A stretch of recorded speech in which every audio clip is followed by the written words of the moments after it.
Welcome to the Free to Be Free portal. In this video, we're going to be talking about the full moon in Aquarius, which is during the 8/8 Lionsgate portal. Be sure to stay to the end because we'll be giving suggestions on how you can do a powerful full moon ceremony on your own. And on the morning of Saturday the 9th, which is still within the Lionsgate portal and the full moon, we'll be gathering everyone together live on YouTube for a guided meditation to contribute our energies to the collective awakening. I'm Julia Ananda, your host, and I'm here with astrologer Margaret Miller. Margaret, thank you for bringing your insights to this very powerful time. You are so welcome, Julia. I'm very excited for this as well. Yes, so full moon on August 9th at 12:55 a.m. Pacific time, and full moon in Aquarius. So there's several things happening here, right? You mentioned the Lionsgate portal. Well, this is such a powerful energy in its own right, being sort of a gateway to higher consciousness, to a connection with our divine selves. I'll talk a lot about that, I think, in the video. And also, there are several really powerful aspects that I want to just make sure I mention right here. We have a very powerful, beautiful, flowing air grand trine between Pluto, Uranus, and Mars happening during this full moon, as well as several conjunctions that really sort of put an exclamation point on the potential energy of this full moon. And, you know, always what we're trying to do in these videos, especially, in the new moon and full moon, is to offer, this information so that you can tap in, so that all of us can tap into these energies and bring them forward in our own lives and see how we can contribute our energies to the collective awakening as well, right? This is always our goal. And so very excited to begin talking about this. So as I begin, even before I share the chart itself, a full moon in Aquarius. Well, a full moon, the energy of the full moon always is an opposition between the sun and the moon. So we have the full moon in Aquarius and the sun in Leo. Well, Aquarius is about our collective consciousness. It's about our coming into unity consciousness. It's ruled by Uranus, and so it's bringing our authenticity as individuals in service to the whole, in service to the collective. And Leo, where the sun is, right, in this, is our individual light shining out, right? Finding our individual expression and expressing ourselves to our highest capacity. That's what that sun in Leo wants to do. So you could see how even though they are opposite, where Leo is talking about the individual shining and Aquarius is talking about the collective coming into a higher frequency, coming into a higher consciousness. You can see how an opposition like that works together. It's finding the balance and being able to integrate those energies. That's always what an opposition is. And so the full moon is always doing that with whatever energies it's working with, whatever sign that full moon is in. It's always trying to bring balance and integration between the energy of the sun and the energy of the moon. So in a way, in the energy of the masculine and the energy of the feminine as well. So here is the chart for the full moon. We have the moon here at 17 degrees, 0 minutes of Aquarius, opposite the sun here at 17 degrees, 0 minutes of Leo. And so just talking about first of all, about the energy of the moon in Leo. The moon is our collective understanding, our collective knowledge, our collective memories. It's our emotional natures. It's the how we respond to life. And in Aquarius, always, of course, it is talking about how we contribute and how we are a part of this larger collective, right? And so I want to look at the Sabian symbol for this full moon, and 17 degrees, 17 Aquarius. The Sabian symbol is a watchdog standing guard over uh, a a gold miner's strike. Okay. So this energy of 17 Aquarius is talking about um, guardianship and protection. And it really is asking us to look at what we are considering to be most important, what we're considering to be valuable, and is that what we want to protect? It's also saying, like the full moon is always saying, what do we need to let go of so that we can focus our attention on what's important. And this protection, it's about protection through light, protection, through bringing in more light. And so this Sabian symbol is saying, let's protect ourselves from the frequencies, the lower frequencies, the energies that could be interfering or trying to interfere with our highest awareness, our highest consciousness. So very powerful symbol for this full moon.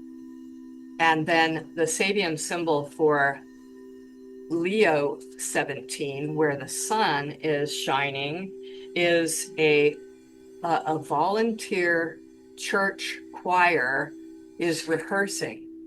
And I thought this was also very interesting because Leo, right, is the individual shining, but this Sabian symbol is saying, bring your voice, your own beautiful individual voice, into the collective, a higher collective ideal, right? The church choir, they're volunteering their beautiful voices to sing praises, right?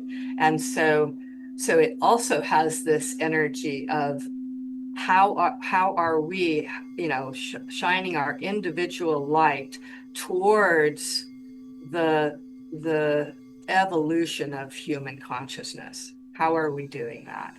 So really, really powerful symbols there.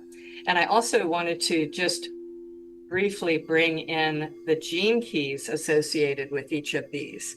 So the sun will be moving through gene key 7, which is the shadow of division, the gift of guidance, and the city of virtue, because that's where the sun in Leo will be during this full moon.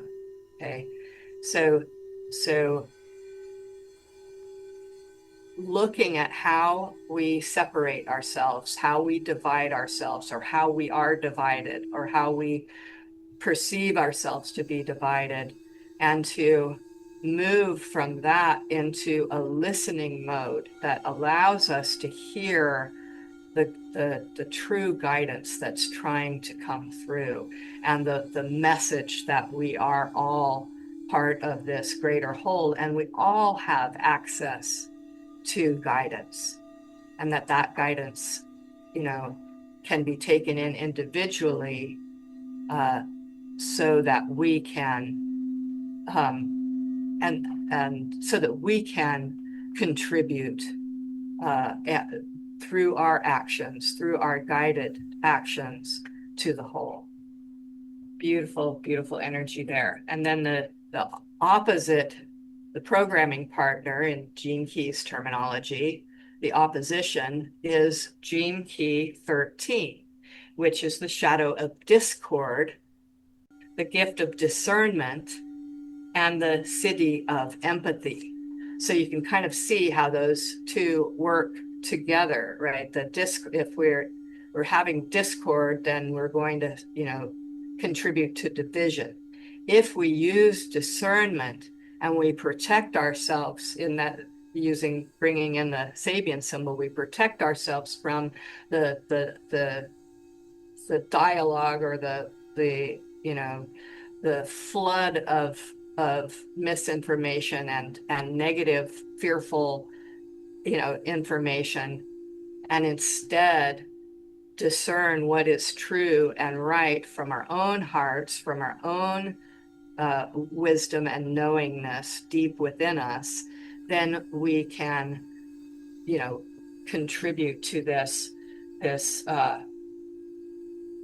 this higher harmony, and you truly be empathic in the highest sense of the word, truly understand all of our relations on this planet. Okay, so beautiful energy there. Okay, so the next thing I want to talk about, and you can see the triangle here, this beautiful trine that we have going on during this full moon between Pluto, Mars, and the Uranus Sedna conjunction here. And I'm tempted to call it the supergalactic grand air trine. How's that?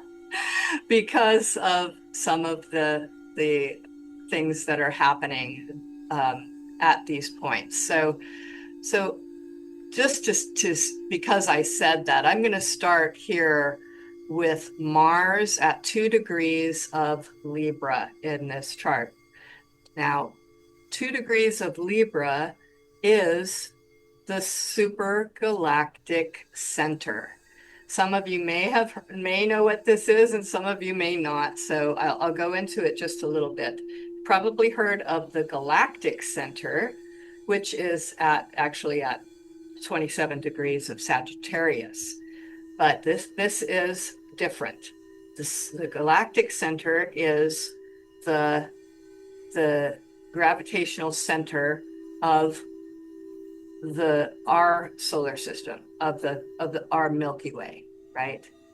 And the supergalactic center is derived from what they call the supergalactic overlay that astronomers use to include other galaxies, right? And so the center of this supergalactic template is 2 degrees of Libra, and it's in the Virgo supercluster, which is a very large cluster of galaxies outside of our solar system. So basically, the supergalactic center is connecting us in an even stronger way to the cosmos, right? The galactic center connects us to the cosmos and brings a higher spiritual awareness. And then the supergalactic center includes many other galaxies, okay, and brings us sort of into the idea of becoming galactic citizens, right? And so Mars here, the energy of Mars is our spiritual warrior. Well, Mars is the warrior energy, the courage, the ego, the drive, the ambition, the ability to take action, right? And in alignment, in this conjunction with the supergalactic center, it becomes this spiritual warrior whose mission is about that that higher awareness of ourselves as part of a multiverse, right? A part of the whole universe, and maybe even beyond that into multiverses. And so the Sabian symbol for that energy of Mars at 2 degrees of Libra, and of course then also the supergalactic center, is Sabian symbol is the light of the sixth race transmuted to the seventh. Now this is a very kind of a different kind of a Sabian symbol, and it's talking about the sixth root race in, I think it's Theosophy,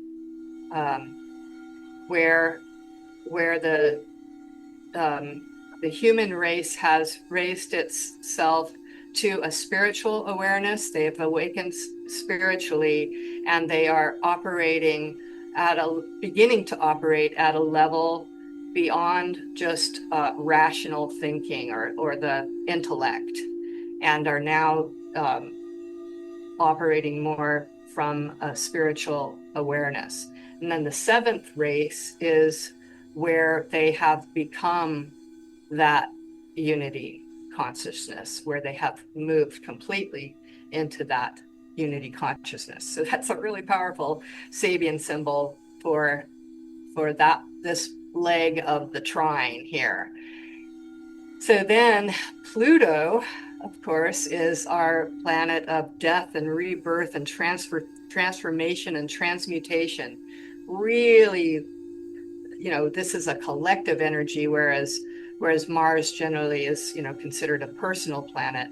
Well, Pluto is working at this transmutation at the collective level, and so it is really calling in Aquarius. Of course, Pluto moving through Aquarius for the next many years is working on our transformation as society, right? In our social settings, because Aquarius is very much about our social settings, also about our technologies, and about our raising of our consciousness and moving away from things that are no longer serving us in terms of our structures and so forth. And so the Sabian symbol here is a deserter from the Navy, and it's talking about the energy of refusing to accept the unacceptable, and to refusing to comply with inappropriate authority, with inappropriate actions, like refusing to comply with things that are not in alignment with the truth and source. Okay, so another really powerful symbol, okay, in this is a trine, so it's a flowing, supportive energy that's going along with this full moon. And then the last leg of this triangle is the conjunction between Uranus and Sedna, which I talked about before. Uranus is higher consciousness. It is the higher mind. It is our true authenticity. It is the rebel that says no to things that aren't truth, right, that don't resonate as truth. And it's like a lightning bolt also.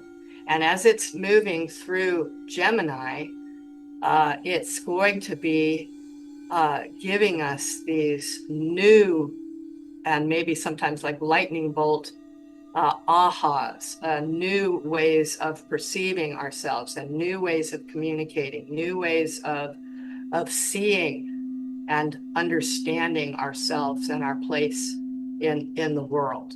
Okay, and conjunct Sedna. Sedna is the dwarf planet of spiritual destiny. So in this conjunction, they are working together to bring this uh, awareness and this um, activation of our spiritual destiny. The Sabian symbol for this is is Santa Claus furtively filling stockings. Okay, so the interpretation of this goes something like this. It's talking about spiritual blessings, and it's talking about a childlike openness to the possibilities of gifts and wonders coming through, like staying open to the possibilities that might be coming through, and from unexpected sources, from magical sources even, right? The Santa Claus uh, idea. So another beautiful symbol. Okay, so now I would like to look at the Lionsgate portal. It has a lot to do with the heliacal rising of Sirius. And what that means is that Sirius now becomes visible in the early morning, the night sky before sunrise, for the first time in a while, because the sun has been, the glare from the sun has been overpowering its light, so that we don't see it. And so during this portal every year, this part of Leo that we're moving through, and especially on like July 28th to August 12th, that's considered the rising of Sirius. And that Sirius is a fixed star that, is our brightest star, and has been very, very important in a lot of different civilizations and cultures over time. It has been very important and considered a planet of illumination and awakening and enlightenment, and bringing through the spiritual energies through a cosmic gateway. Okay, and so, and the 8-8 is the date, August 8th, where that energy is looked at numerologically, and the 8-8 or the 88 is a master number. That is, of course, the 8 represents infinity, and it is a very spiritual symbol, that the infinity symbol, and it is about manifestation and abundance and the infinite love of Creator. It's called the material reform master. And so this is the master, the spiritual master, that reforms the physical realm to match the higher frequencies of the spiritual realm. And so it really is this energy of bringing in the energy of what a lot of people are calling the new earth, or the new human and the new earth. So you can see what a powerful time that we are being offered, right? We're being really given this opportunity, I think, through looking at these energies of the full moon, Lionsgate portal, the conjunction of Mars with the supergalactic center, the conjunction of Jupiter with Sirius, and the beautiful air grand trine, to really find our place in, and find our voice, or find our expression of these higher energies, and how can we contribute those energies to the collective. So it's such an important and powerful time for us personally and the human collective, the conscious collective. So, what should we do during these days?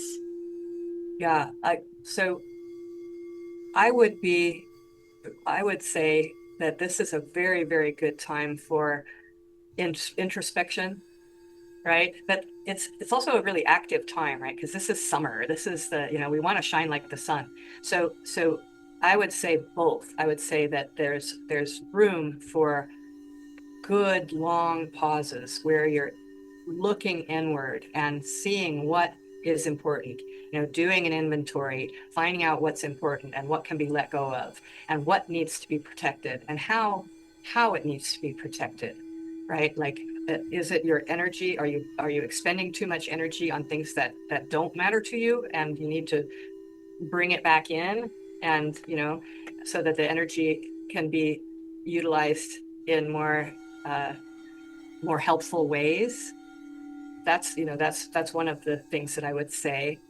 And then find, because of this, that Mars energy in this trine, find the actions that are in alignment with your highest self, that are in alignment, and take a step towards those. Even just a small step, take a step towards those during this portal. Take a step through this portal. Yeah. And so, thinking about it in terms of ceremony, I always, I like to look at the energy of the moon, right? The full moon is in the air sign of Aquarius, and the Aquarius is about our group energy too. It's about the collective, and and the air is about our breath. So some sort of ceremony that includes breath work, some sort of ceremony that includes music or singing or chanting, right? Something that is utilizing the air, utilizing the air and calling in spirit. Okay. Great suggestions. I absolutely love this. And I want to tell you a story about a full moon in winter. I went outside in the middle of the night to take my aging dog outside, and the moon was full, and it was such an amazing thing. It was 9 degrees out, and there was a full halo around the moon. It was taking up, you know, 30% of the sky. It was so beautiful, so intriguing. And it was like 1 in the morning, 9 degrees. I had bare feet, and I was standing out there mesmerized by this full moon with the frozen halo around it, visually from the moonlight hitting the crystals in the frozen air. And I went inside and I had to go back out. And I went in, I walked in the door and turned around and I just opened myself and I knew that it was a portal. I just felt it. And so finally, when I felt complete being under it, I went inside and I went into the portal and I had an amazing experience. That's a beautiful story. Exactly that. The ceremony doesn't have to be super planned, or it can be. Sometimes I like to make elaborate ceremonies, uh, but it can be very simple, and just acknowledging it, you know. Um, yeah, just acknowledging this opening and imagining all of us being able to step through that portal into a higher awareness, Yes. into that, into that new human, into that new consciousness. Yes. Ah, amazing. This is just so exciting, Margaret. I love your suggestions of going inside, taking inventory, planning where you really need to put your focus to align with your highest self, and then taking action towards it. Even if it's a small step in these next couple of weeks, taking action forward. Wonderful. And I want to invite everybody again to join us on the morning of Saturday the 9th for a guided meditation so that we can gather collectively and raise ourselves up. Beautiful. I'm so excited for that as well. Yes. Thank you so much, Margaret, for bringing forth your insights on the astrology of the full moon. And we'll see everybody the morning of the 9th live on YouTube. Thank you. Thank you.